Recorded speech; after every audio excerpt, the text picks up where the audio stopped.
Welcome to another Monday Oath. No one gets away with anything. Today with you, we are Jose Rafael Choaneri and Ariana Lopez. Today we have the Croatia-Brazil game going on. The last 10 minutes of the game behind us. Brazil has scored one goal so far. Yeah, and it's been pretty interesting. And we have decided to stop avoiding the recording part because we need to record. And we have a rather interesting topic today, I think. Mm-hmm. So today, to give you a little bit of a snippet, we're going to be talking about several things. What's the topic for the episode? The title of the episode today is going to be handling extremes. Mm-hmm. In this case, we're going to be talking about wokeness. Mm-hmm. And apart from that, we're also going to be talking about a YouTube channel that counters a bit the extreme wokeness that we often see. Yeah. And it's definitely we're going to talk about the YouTube channel. We're going to talk about extreme things that we see every day. Mm-hmm. We're going to go into some specific what do you call this? Subject matters or examples? Exactly, wow. examples. Why didn't I think of the simple one? Case studies. And after that, we're going to dive into, how do you make your mind? How do you form your opinions? How do you make up your mind? Yeah.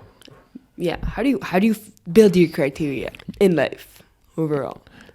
And we're going to close with some insightful stuff that we'll come up with at the moment. Mm-hmm. But basically, the idea is how to handle these extreme times that we live in with actual positive or negative opinions about the world that are truly, truly ours. Ariana, do you want to remind everyone what we are? A bunch of kids who don't know what they're talking about. Exactly. We are kids who are not professionals. We know a lot about what we're talking about, but we know nothing in the professional sense. And so please take our words with a grain of salt. This is a disclaimer.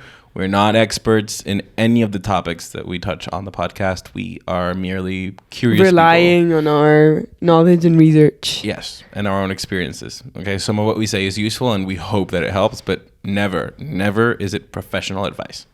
Thank you very much. Okay, so Jose and I, while planning this episode, went and dived into, what is woke? What is the woke culture? Because this started because I watched a couple of videos from Baggage Claim. Baggage Claim is an amazing YouTuber. Mm-hmm. And we were talking a lot about what she was fighting against, in a way, or what she was criticizing. Mm-hmm. And we came to the realization that is wokeness. That the extreme ability to do certain amounts of things. We defined it a bit as woke, and then we said what we don't really know what woke is. Mm-hmm.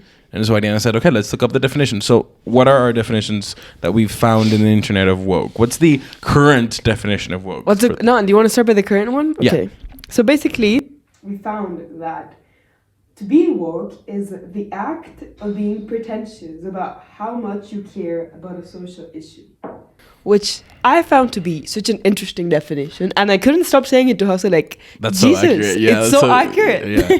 So being very woke, and the funny thing is, you said being very pretentious. Exactly. And it was it's a definition by Urban Dictionary, which is probably not the best source in the world, but it's accurate. It's the accuracy of the definition impressed us. And I think specifically for a term like woke, that's not if you look it up in an actual dictionary, it's not gonna be what we're looking for, Yeah, of course. We need the urban definition of it, and that's what it's super precise. But also there was very interesting the original woke definition. The original definition of woke it's about staying woke, and it was a term used by the African American community about a person or a group of people who question the dominant paradigm by being self-aware and by striving for something better. And we thought that's an appealing definition. That's an appealing definition. And that's why it comes that's why it's interesting, because when we first read this definition, which is the original one, it's then why do we associate the woke culture with something uncomfortable? Or for example, for me, it's woke, it's not positive. Woke is annoying. Exactly. That's exactly Karen. The word that I was looking for. But then you see the other definition, being very pretentious about caring about social issues, and then you're okay, that's what I mean. Yeah, when we're talking about woke, that's what we mean. That's what just I don't align with. Yeah. No? So yeah, again, if woke I don't know when woke originated, but if it was about the African American community, let's put the African American community in some kind of context. Like say the revolutionary times. So it's like a 200-year in the States. 200 150-year-old term. It's like, how did that, which it seems like so on point, so like well thought out, so positive, like so constructive. Yeah, and now it turns out that it's just it's become this being pretentious about caring about something, virtue signaling, which is an interesting word. Exactly. And then we said like, okay, this is definitely what she's talking about, and it sounded funny because when Ariana read the first definition, I was like, that's exactly what baggage claim is doing. Exactly. Which is awesome. It's like she is attacking woke from within the actual definition of woke.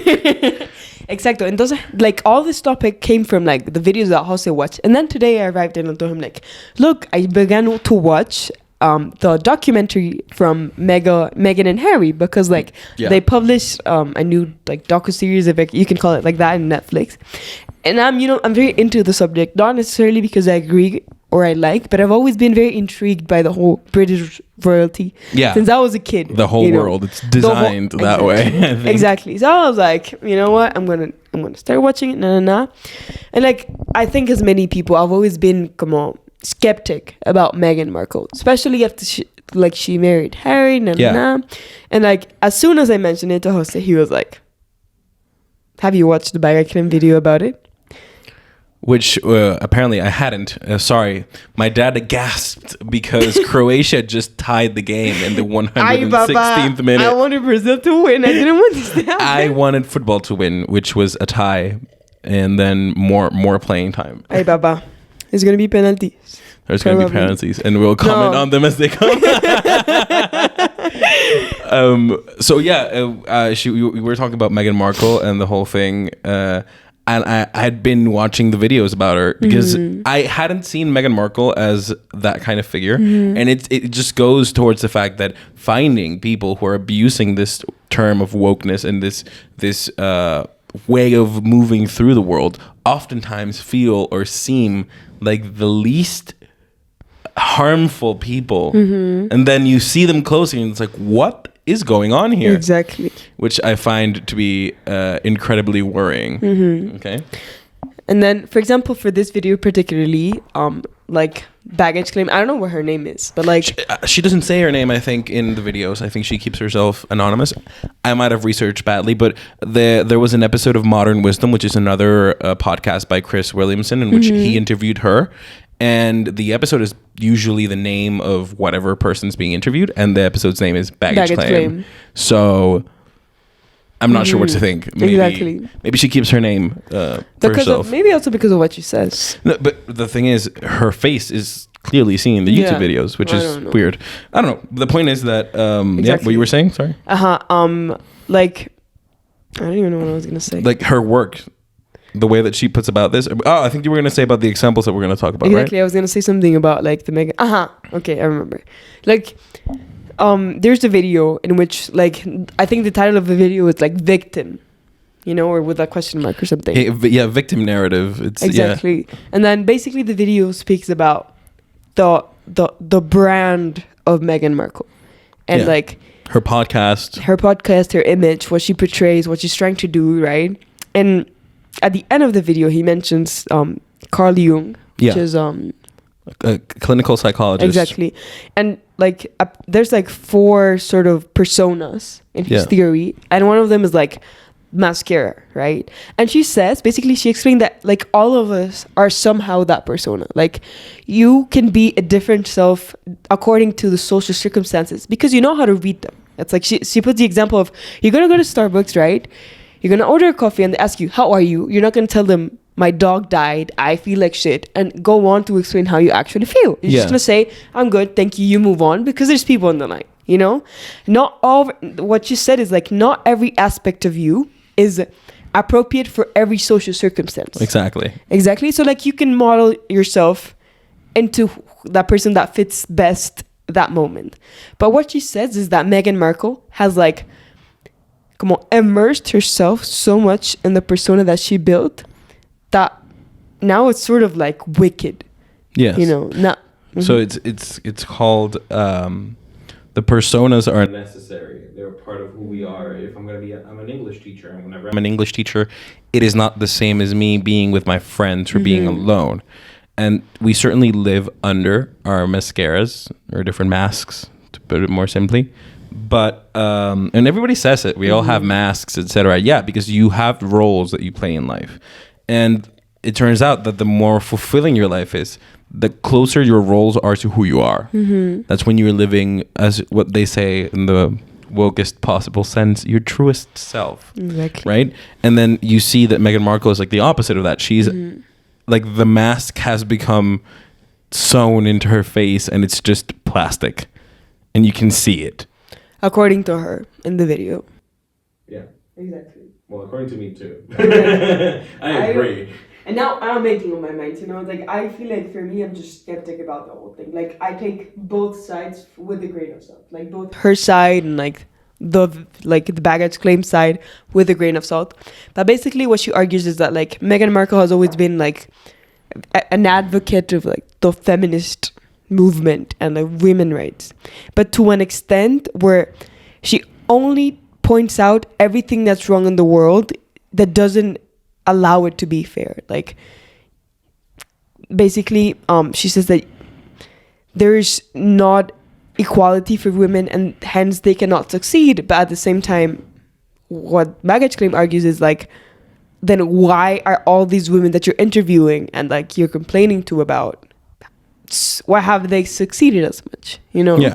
Why have they become successful? Exactly. The funny thing is she goes into Carl Jung because the name of her podcast is Archetypes, which is a term coined by Jung about the different things and different ways that the world and the people in the world act. So you have, for example, the tyrant father or the benevolent wise king, the tyrant king. You have the nurturing mother and you have the over indulgent mother who doesn't let you go out of your house and just controls you all the time. You know these people. You know a tyrant king, a father who only controls and doesn't nurture, doesn't let you fail, just tells you what you did, and if you did it wrong, shouts at you. And you know when your father's a good father and lets you have your mistakes and then comforts you and then tells you what you did wrong and helps you how to fix it. You know, we've all seen these things. Those are the archetypes. And the funny thing is, I think the argument that baggage claim makes is something like,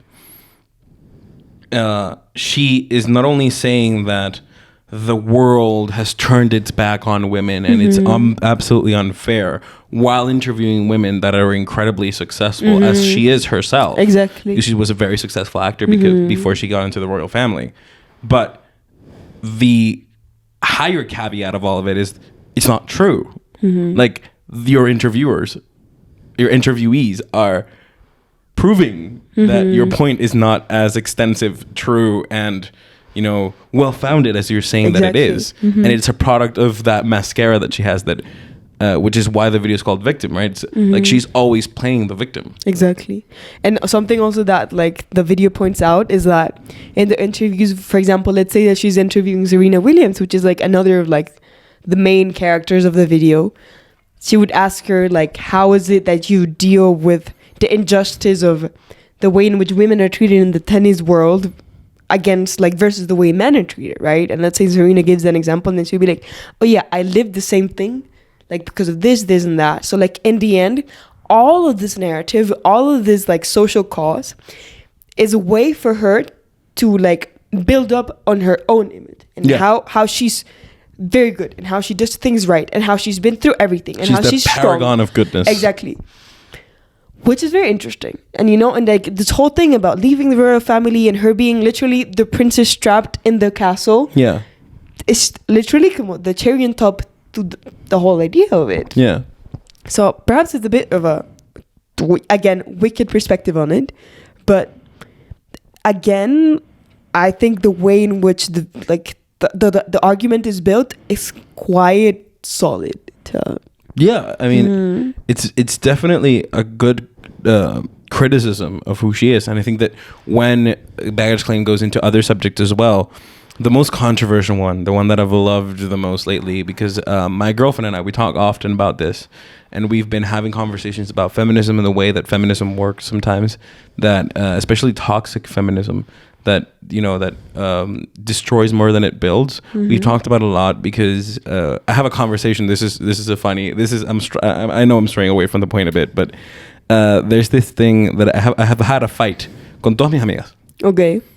Que es típica frase, los hombres son una mierda. Okay. And I've had the conversation with all my friends about men being shit. Okay. Y siempre, tipo, he tenido esta pelea de que los hombres no son una mierda. O sea, hay hombres que son una mierda. Hay mujeres que son una mierda.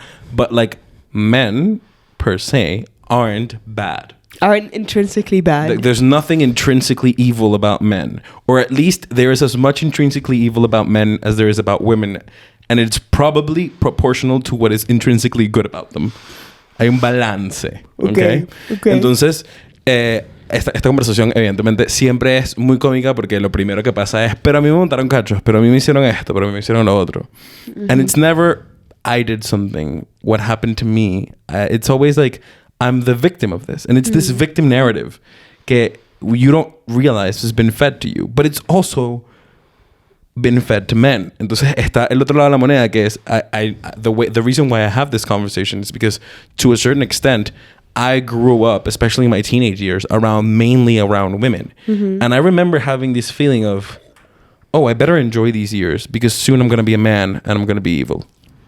Yeah. Soon I'm going to grow up and I'm going to become evil because I'm a man.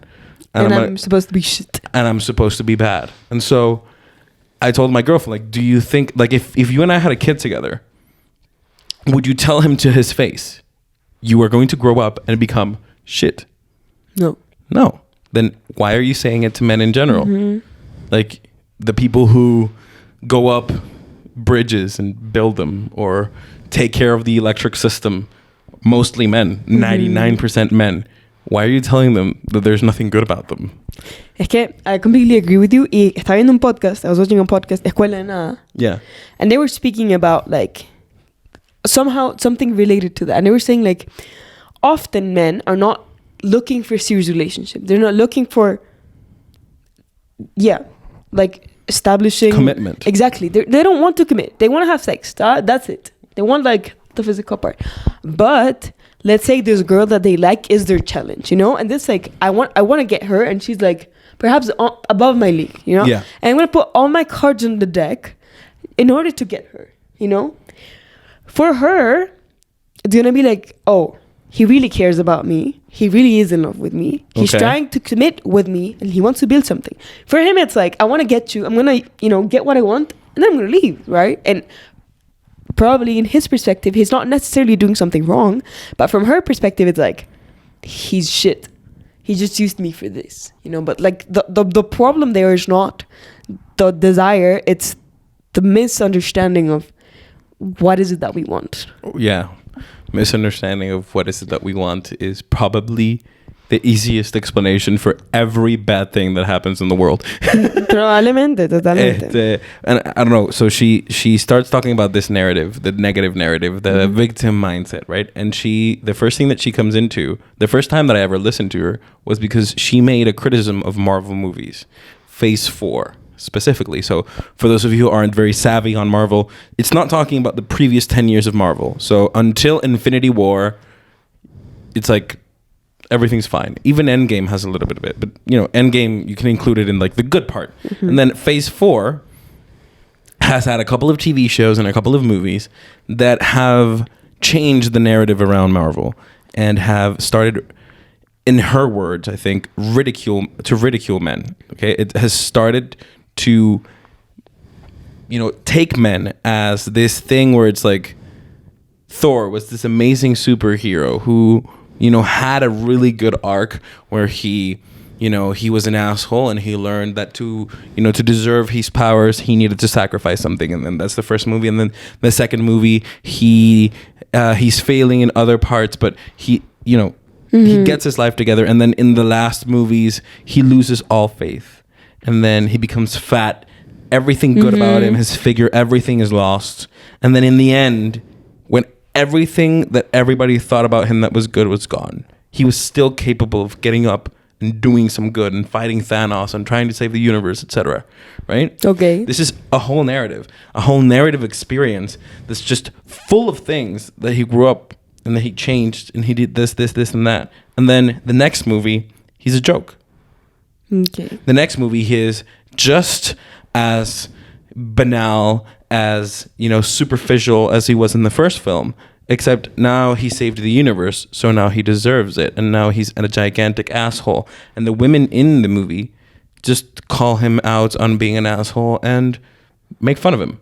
Okay. And you turn this amazing superhero who has had this whole creative growth and you simplify it to this one thing where he is a joke. The same thing goes for Loki. Loki was supplanted by a female version of himself who does everything better. And the entire series is a collection of snippets about how Loki was shit his entire life. And then it goes into more She-Hulk. She-Hulk has been incredible for her YouTube channel because she has just found the thing where it's like, this is where you're doing it wrong. And it's like, this is what I need. Yeah. So Hulk is one of the characters that has suffered the most.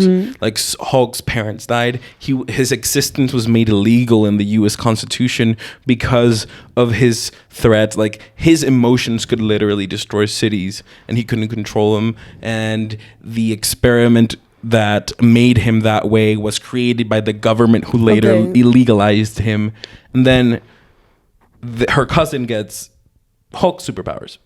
Okay. And then there's a scene where she literally sits him down and says, "You think you're angry? I'm angrier because you have no idea how difficult it is for me when I walk in the street and a man cat calls me, or when I'm doing my job and then a person who is under my rank explains something that I know to me. I'm angry. I know." And that's the scene. And then Hulk sits in there and takes it. And she says, "I'm not going to be a superhero. I'm going to focus on my career." And she becomes she lives her career. And she's like, she for example, she says that, don't you want to be an Avenger? She's asked. And she says, no, that's only for like pretentious billionaires and orphans. He said? She says that. But is it like a movie or is it a series? It's a series. Okay. And then the whole series is about her dating life. Really? So it's like, really? The biggest of the ironies. Yeah, so all the Avengers are super self-centered and only care about themselves. And then the other side of the coin is, well, yeah, and we're make an entire series about my dating life and how people don't accept me because I look like Hulk. It's incredibly controverted, and you see it in the whole franchise. And then you have the nail that I think shuts the coffin, which is, I think Brazil just got eliminated from the World Cup. Or I think there's one more penalty to go. And then the nail that shuts the coffin is "Don't Worry, Darling." So the last video she makes is about "Don't Worry, Darling." And "Don't Worry, Darling" is a movie by Olivia Wilde. There's been a lot of controversy around Olivia Wilde. She said that her villain was based on Jordan Peterson. She's been having an affair. She's been having a romantic relationship with Harry Styles. She alienated part of her cast, fired Shia LaBeouf. There's been a bunch of controversy around her and everything surrounding the making of that film and the directing of it. And Brazil has been knocked out of the World Cup officially. You're going to see this a lot later. Estoy súper triste. I knew it. And then after all this controversy, they talk to her and she analyzes it, and she says, "You know what's wrong with Olivia Wilde's movies?" And the phrase is so perfect. She doesn't believe in redemption. Okay. She only believes in redemption when it's about women. She doesn't believe in redemption for men. Men have to be evil for her narrative to work, so the victim mindset to actually be true.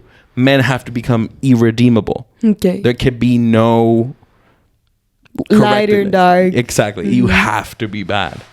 And that's where you see the extreme. That's why I think Baggage Claim just gets it right. She sees it that men are irredeemable. And And I, for one, not only do I not believe that, I think it's, I'm going to use a very big word, it's abhorrent. I think it's just, I think it's superficial. I think it speaks to trauma. I think it speaks to something that happened to her. Somebody hurt her really bad, and I'm super sorry for her, but we're not going to dive into like the psychological wounds of Olivia Wilde. But you can dive into the psychological wounds that she's probably inflicting into thousands of guys or men or children who admire Harry Styles and who just saw him as this psychopathic killer with no redemption. Yeah, I got something interesting about like both of the examples that you gave. It's like, from what I understand, like both the Thor, like the latest Thor movie and Don't Worry Darling are movies that have had very bad reviews and very low like revenues. People are not watching the movies. Exactly. Just also interesting. And there's the thing about, you know, you can have movies that empower the feminine characters and somehow like portray the woke culture, but they can like, you know, they don't have to go to this like irony or this contradiction of, you know, you fight for She-Hulk's like women rights and you try to portray the struggle of what women go through in society, whether it's true or not. But then again, you limit it to the perception that men have of her. Yeah, like that's where the validation comes from. Like that's where everything is wrong, you know. Yeah, and there's so we have here that there's this other side where it's like, what do? Do you take sides? Do you prefer one side or the other of the argument? Are you going to be with the men who are, in my estimation of what they're trying to say, shit, basically irredeemable deviants who should repent? Or are you going to be with the women who are victims and who have done nothing wrong and who are perfect just the way they are? But are they? Yeah. So basically, you know, with such appealing extremes, how do you know which side to take? Exactly. And the conclusion is that you don't. You basically don't. You don't know which side to take. And the reason I think that we listen to podcasts and that we watch these kinds of things is that we are searching for that. I think that's why in our time there's so many narratives like this one, because this is just the first of extremes that we're tackling here. This might even become serious at some point, the handling extremes thing. Wokeness is certainly something that is particularly difficult for our generation to deal with, because it's like dressed up and like marketed exactly as what we want. Or are supposed to want. O sea, tipo, yo siento que for our generation, the woke culture is intrinsically the right thing to do. Yeah, you know, it's the status quo. It's intrinsically right for you to fight for the rights of people.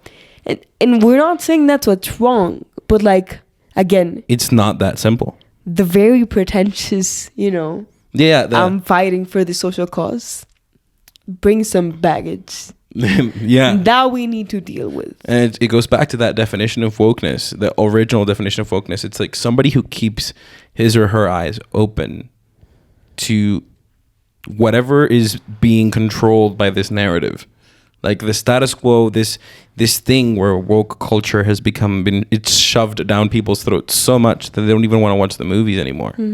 That you have to wake up to it and you have to realize and see it. And I think that the only way is to create a solid opinion, like to create a system that gives you solid opinions about the world. And then that's the completely different thing. That's the hard part. That explains, and this is to the core of what we do a podcast in the first place. I don't think you and I have the truth about the world. Exactly. But when we have conversations, we feel like we're talking and touching the truth for a second. And that's the magical thing. And that's why Joe Rogan is so famous, because he has this uncanny ability of, independent of whoever he's talking to, he touches on the truth. And he lets you see it for a second. And it's incredibly appealing. It's incredibly satisfying to watch people talk about things that are real. Because when you watch Meghan Markle's Archetype podcast and you see Meghan Markle just inviting people so that she can aggrandize her own struggle, if you can call it that, then it's not interesting.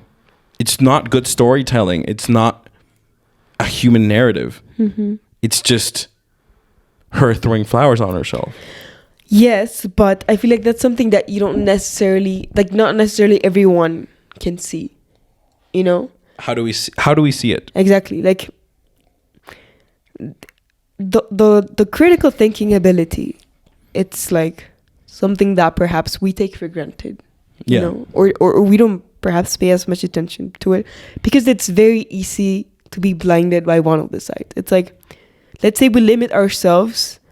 If I would limit myself to watch only the documentary, you know, and read only the news in favor of Meghan, and like I would only watch your podcast, like probably I would be completely convinced that the royal family and the whole system has been against her throughout her whole life.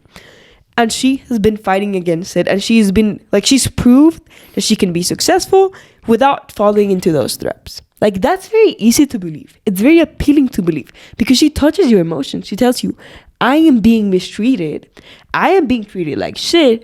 And I've been fighting it, you know, and that's why I'm here. And then it impresses you more that she did whatever she did, that she acted where she acted, that she has her children, that she married who she married. Like, it just engrandece. I don't know what's the word for that in English. Aggrandizes everything that she's ever done. Y por eso me parece wicked, because it's like some sort of wicked reverse psychology that's like, I am a poor thing that has achieved all these great things, you know, and that's why you should follow me. It's super appealing. Yeah, I mean, look, people are smart, and even people who are living under a persona have two eyes in front of them enough to understand that if they say things a certain way, they get a bigger reaction. Still. And then she's just exploiting that, at least in my perspective. And again, my opinion is not certain. Baggage Claim's opinion isn't entirely true either, but it's what we've, and I think I talked about this in my other podcast. I did an episode, I don't know if it's come out yet, but it's called Learning from Extremes. And learning from extremes is, look, the reason why we're good at critical thinking is because we grew up in a place where 90% of what was being said, politically speaking, was untrue. And we had to learn to read between the lines. And then the moment that you learn to read between the lines, you grasp at what's truer. Not necessarily the truth, but you grasp at what's truer. Again, we lived in a bubble. Whatever happened to us wasn't reality, wasn't true. And one of the most formative moments that I've ever had in my life was watching a documentary in class that praised the left in Latin America, that said the left in Latin America was the best thing ever, which I do not believe. And especially the left in Latin America in the 20th century, like the 21st century. It started like the year 1998, 1997, giving the background about Chavez and everything. They interviewed Chavez like 8 times for the documentary. And you hear him talking, and it's incredibly difficult, especially as a Venezuelan, to sit down there and listen to it. To listen to this guy that ruined our generation, probably. I don't even like saying that he ruined our generation. He did very bad things, but I don't think our generation's ruined it all. But to the point, I think he did very bad things. He hurt and manipulated a bunch of people, but he also spoke for them. And the documentary goes into like, okay, this is why, this is the narrative. It says the whole left-wing narrative. And not only in Venezuela, but in all of Latin America. But after he does that, after they explain the whole narrative, they criticize what we consider to be the right side of the argument. And that criticism was spot on. And it took me like 2 weeks of rewatching the documentary, of sitting down, breathing deeply, and trying not to murder my own iPad, to realize that, whoa, this specific piece of criticism is true. And if I had understood this myself better, if I had opened my eyes up better, I wouldn't have been so shocked when our part of the Venezuelan society did something wrong.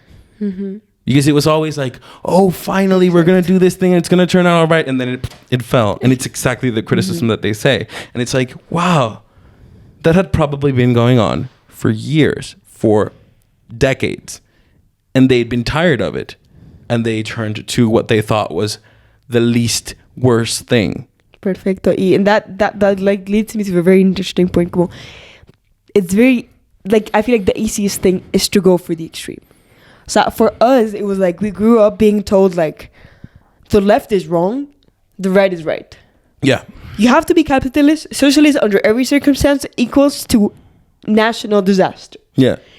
pero, o sea, la Biblia, pues, tipo, eso era el pan de cada día. Yeah, en lo social capaz era un poco más suelto. Como que socially you can be left, like, we believe in gays and lesbians and bisexuals, but like, you know, you cannot control the economy. To be right wing. Exacto. O sea, la economía tiene que ser libre por completo. O sea, it was very black and white. Yeah. Porque nuestra situación se daba para eso.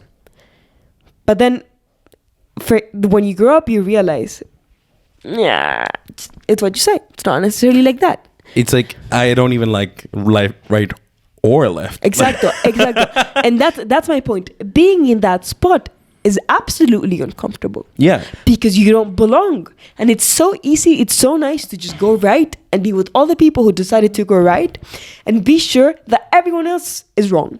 You know, I like one of my best, the best people in my career is a girl, her name is Selene. She's 25 years old and she is very feminist, very left-wing, but she's also Muslim. Okay.